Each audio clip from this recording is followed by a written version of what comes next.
बोले गजानंद महाराज की जय, राघवेंद्र सरकार की जय, उमापति महादेव की जय, वीर अंजनी लाल की जय, भारत माता की जय।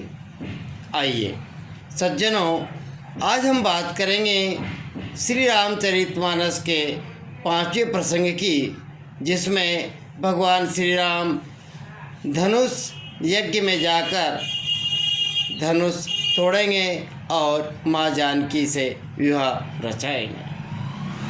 हमने चौथे प्रसंग में बात की थी कि भगवान श्री राम और माँ जानकी का मिलन पुष्प वाटिका में होता है। दोनों ही पुष्प वाटिका से अपने अपने स्थान की ओर जाते हैं, अर्थात माँ जानकी माँ गौरी की पूजन के लिए चले जाते हैं और भगवान श्री राम जनक वाटिका में, जहाँ उनके गुरु श्रेष्ठ विश्राम करते हैं और उनकी प्रतीक्षा करते हैं कि राम कब पुष्प लाएंगे और मैं मेरे आराध्य का पूजन करूं। भगवान श्री राम जो है अपने गुरु के लिए पुष्प ले जाते हैं, गुरु को सभी बातें बतला देते हैं। इधर माँ जानकी माँ गौरी की वंदना के पश्चात महल में चली जाती है। बंधुओं, अगले दिन क्या होता है कि सभी देश के भूपति राजा जनक के दरबार में आते हैं। वहीं प्रातः क्रिया से निवृत्त होकर, ईश्वर के ध्यान से निवृत्त होकर अपने गुरुश्रेष्ठ के साथ राजकुमार राम और लक्ष्मण भी जनक के दरबार में पहुंचते हैं। राजा जनक का दरबार सजा हुआ है, भव्य और दिव्य प्रकार के पुष्पों से सजावट की गई है। भांति भांति के पुष्प उस महल के दरवाजे पर लगे हुए हैं और दरबार की रौनक का तो पूछना ही क्या। कई दासियां पुष्प लिए उन भूपतियों का स्वागत करने के लिए खड़ी है और जैसे ही महल के दरवाजे के नज़दीक भूपति आते हैं ना, वे पुष्प लेकर उनका स्वागत करने के लिए वहाँ की जो दासियाँ थी, वे दासियाँ बड़े ही प्रसन्न मन से हर्षित होकर उन सभी भूपतियों का स्वागत करती है, वंदन करती है, अभिनंदन करती है। और इधर अब भगवान श्री राम अपने गुरु श्रेष्ठ के साथ, भाई लक्ष्मण के साथ महल के द्वार पर जैसे ही पहुंचते हैं ना, वहाँ पर वे दासियाँ बहुत प्रसन्न हो जाती है। उनके हृदय में रोमांच छा जाता है और आपस में एक दूसरे से बतियाती है कि देखो सखी, देखो देखो, दोनों राजकुमार कैसी मनोहर छवि वाले हैं। मुझे लगता है कि सीता के राम यही है, सीता के राम। मुझे लगता है सखी कि सीता के पति यही होने वाले हैं, धनुष यही तोड़ने वाले हैं। इस प्रकार की वे सखियाँ जो पुष्पों से स्वागत कर रही थी, आपस में बतियाती है, बात करती है और भगवान को देखकर उनका आनंद विभोर होकर स्वागत करती है। भगवान श्री राम अपने गुरु श्रेष्ठ के साथ उस दरवाजे से राजा जनक के दरबार की ओर प्रवेश करते हैं। नगर के नर नारी उनका अभिनंदन करते हैं, स्वागत करते हैं और जैसे ही विश्वामित्र के साथ दोनों राजकुमार भगवान श्री राम और उनके अनुज लक्ष्मण जैसे ही दरबार में पहुंचते हैं ना, राजा जनक सहित उनके सभी दरबारी खड़े होकर विश्वामित्र और दोनों राजकुमारों का अभिनंदन करते हैं, स्वागत करते हैं, वेलकम करते हैं।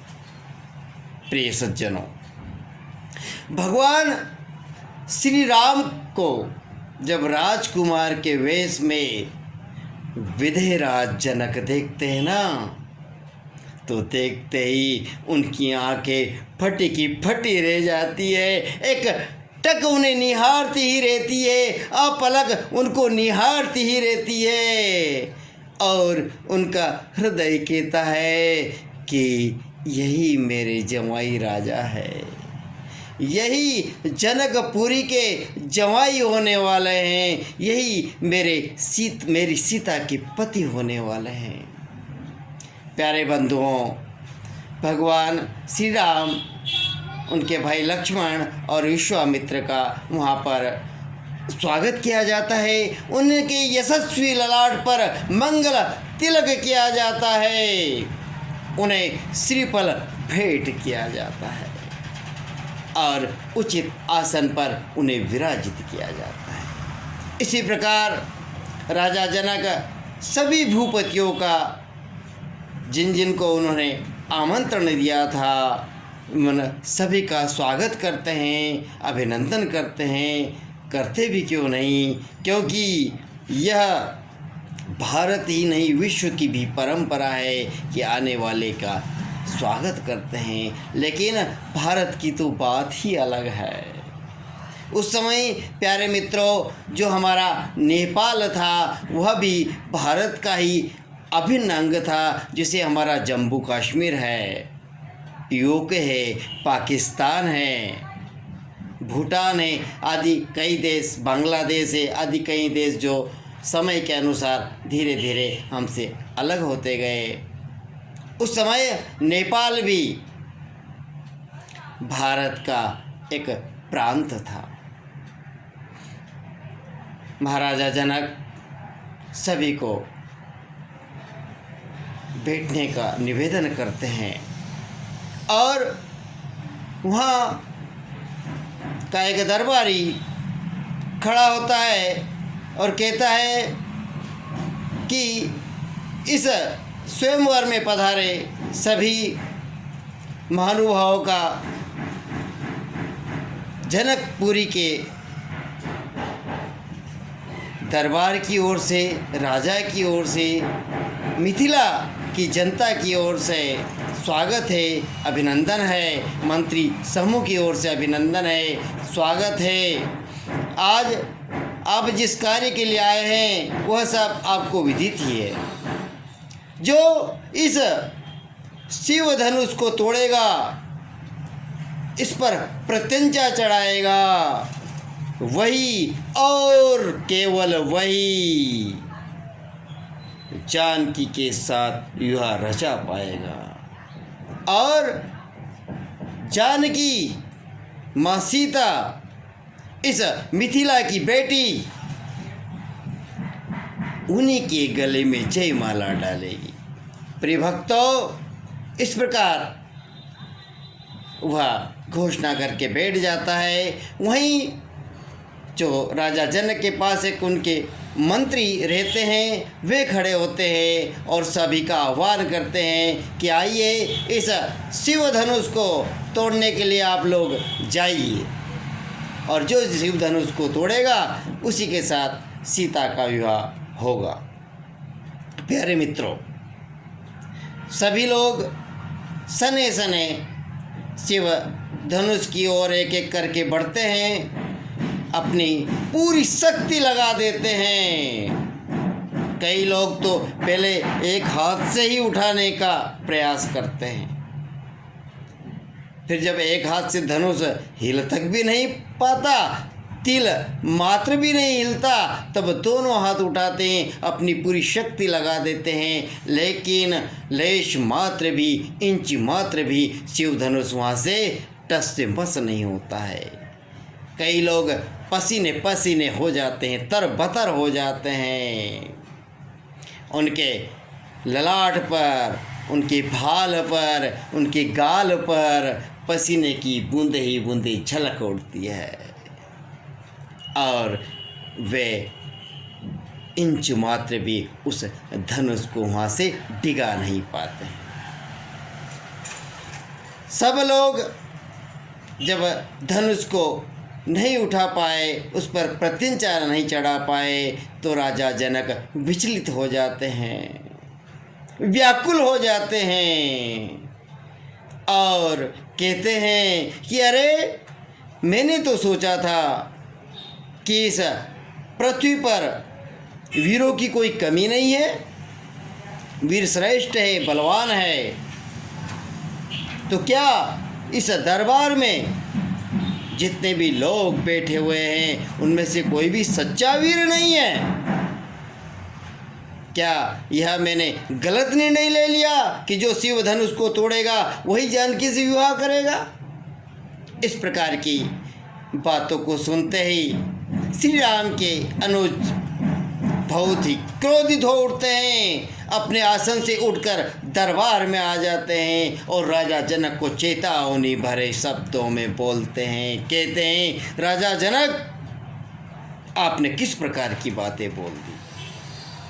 रघुवंश के होते हुए इस धरा पर कोई ऐसा कार्य नहीं है जो असंभव है, और जब इस प्रकार की चुनौती रघुवंश के लोग सुनते हैं ना, तो उसे स्वीकार करते हैं। और यहाँ पर तो मेरे श्रेष्ठ भ्राता भी बैठे हुए हैं, मैं भी गुरु श्रेष्ठ के साथ बैठा हुआ हूँ, और आप हमारे सामने इस प्रकार का बोल रहे हो कि क्या यह पृथ्वी वीरों से खाली हो गई? अब जब लक्ष्मण क्रोधित हो उठते हैं तो भगवान श्री राम लक्ष्मण को समझाते हैं, गुरु श्रेष्ठ समझाते हैं, और फिर उन्हें कहते हैं कि आप आपके आसन पर आ जाइए। तुरंत ही अनुज उनका आसन स्वीकार करते हैं, भाई से माफ़ी मांगते हैं। भगवान श्री राम गुरु का निर्मल आदेश पाकर, गुरु की निर्मल आज्ञा पाकर वहाँ से धनुष के प्रत्यंचा चढ़ाने के लिए उठ खड़े होते हैं। सर्वप्रथम गुरु को प्रणाम करते हैं, दरबार में जाते हैं और विदेह कुमारी को देखते हैं। जैसे ही माँ जानकी को देखते हैं, भगवान राम एकटक देखते रहते हैं, धनुष की ओर आगे बढ़ते हैं। सभी लोग राम की ओर देखते हैं और कहते हैं कि यह छोटा सा राजकुमार, यह बहुत ही कोमल है, इस विशाल काय धनुष को कैसे तोड़ेगा? प्यारे बंधुओं, माँ जानकी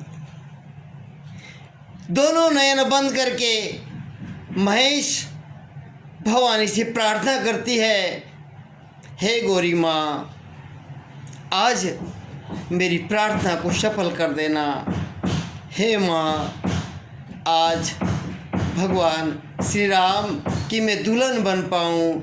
मेरे भगवान श्री राम को इतनी शक्ति प्रदान कर देना कि वो शिव धनुष पर प्रत्यंचा चढ़ा दे। और जो है कई प्रकार की बातें होती है। आज तो यहाँ पर इस प्रकार की भी बातें होने लगी है कि धनुष पर यदि प्रत्यंचा आज कोई नहीं चढ़ा पाया तो क्या होगा? का वर्षा जब कृषि सुखानी, संकल्प तो आज लिया है और उसके बाद पछताने से कोई लाभ नहीं होता है। प्यारे बंधुओं, सखिया आपस में बतलाती है कि आज बतियाती है कि आज सीता का स्वयंवर श्री राम के साथ ही होगा। इस प्रकार भगवान राम अपने इष्ट, अपने गुरु का मनी मन ध्यान करके शिव धनुष को सहज ही उठा लेते हैं और उस पर जैसे ही प्रत्यंचा चढ़ाते हैं ना,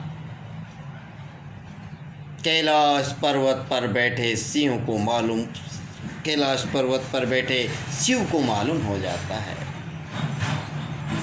और भगवान शिव कहते हैं कि आज शिव धनुष को श्री राम ने तोड़ दिया है। महेंद्र पर्वत पर बैठे परशुराम को एहसास हो जाता है, ब्रह्मा को भी एहसास हो जाता है, देवता को भी एहसास हो जाता है और सभी पुष्प भ्रष्ट करने लग जाते हैं।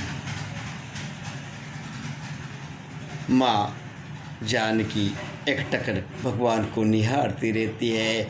उनके अंदर जितनी प्रसन्नता होती है ना, उनको शब्दों में बखान कर पाना बहुत ही नामुमकिन है मित्रों। माँ जानकी की माँ उन्हें कहती है, जाओ बेटी, राम के गले में जयमाला डालो। भगवान श्री राम के गले में जयमाला डालने के लिए माँ जानकी आतुर ही रहती है। अपनी सखियों के साथ जयमाला को लेकर, पुष्पमाला को लेकर चल पड़ती है। बहुत ही सकुचाती हुई चल पड़ती है। जैसे ही अटारी से नीचे उतरती है ना, दरबार में पैर रखती है ना, उनके पैर आगे नहीं बढ़ पाते हैं। क्यों नहीं आगे बढ़ पाते हैं? क्योंकि उस भरी सभा में उनसे ज्येष्ठ श्रेष्ठ सभी बैठे हैं। यहाँ पर माँ जानकी सकुचाती है, संकोच करती है। और यही तो भारतीय नारी की विशेषता है। लज्जा ही नारी का आभूषण है। प्यारे मित्रों, माँ जानकी के संग जो सखियाँ चलती है ना, गीत गाती हुई चलती है, गुनगुनाती हुई चलती है। जानकी अब विलंब न करो। ये जो नैना भी राम राम है ना, इनके गले में जयमाला डाल दीजिए। बहुत ही महत्वपूर्ण मुहूर्त है। ऐसा मुहूर्त आने वाला नहीं है जानकी, आप शीघ्रता करिए।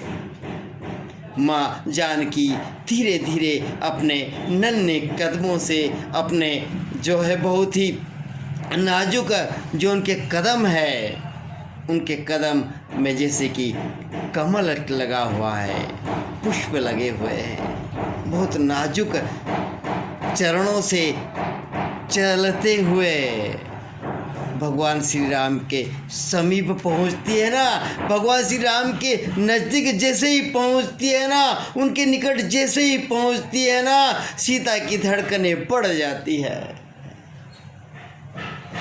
और सीता उसी प्रकार सकुचा जाती है जिस प्रकार छुई मुई का पौधा सकुचा जाता है।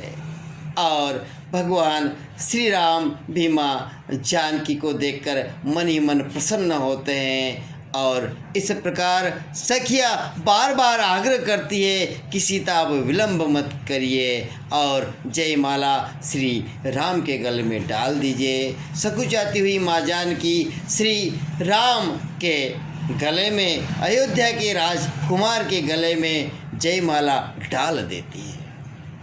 और तभी नगाड़े बजते हैं, ढोल बजता है, बाजे बजते हैं और पंडितों के द्वारा, ब्राह्मणों के द्वारा, विप्र मंडलियों के द्वारा